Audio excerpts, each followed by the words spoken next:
Communist கட்சியின் தமிழ் மாநில விவசாய தொழிலாளர் சங்கத்தினர் உழவர் பாதுகாப்பு திட்டத்தை ரத்து செய்து கலைஞரால் கொண்டுவரப்பட்ட நலவாரியத்தை அமல்படுத்த வேண்டும் உள்ளிட்ட பல்வேறு கோரிக்கைகளை வலியுறுத்தி மயிலாடுதுறை மாவட்ட ஆட்சியர் அலுவலகம் முன்பு ஆர்ப்பாட்டம் நடைபெற்றது. மாவட்ட ஆட்சியர் மூலம் முதலமைச்சருக்கு மனு வழங்கினர். மயிலாடுதுறை மாவட்ட ஆட்சியர் அலுவலகம் முன்பு இந்திய கம்யூனிஸ்ட் கட்சியின் தமிழ் மாநில விவசாய தொழிலாளர் சங்கத்தினர் பல்வேறு கோரிக்கைகளை வலியுறுத்தி மாவட்ட ஆட்சியர் மூலம் முதல்வருக்கு மனு கொடுக்கும் போராட்டத்தில் ஈடுபட்டனர்.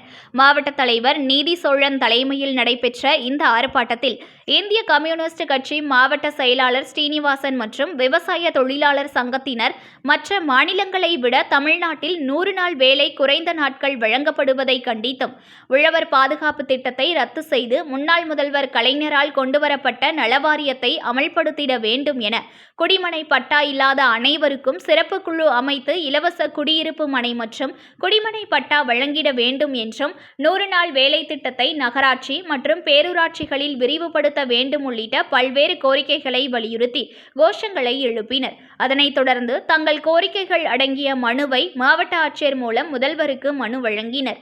மனுவை பெற்றுக்கொண்ட மாவட்ட ஆட்சியர் மகாபாரதி கோரிக்கை மனுவை முதல்வருக்கு அனுப்பி வைப்பதாக தெரிவித்துள்ளார். இதில் 100க்கும் மேற்பட்டோர் கலந்து கொண்டனர்.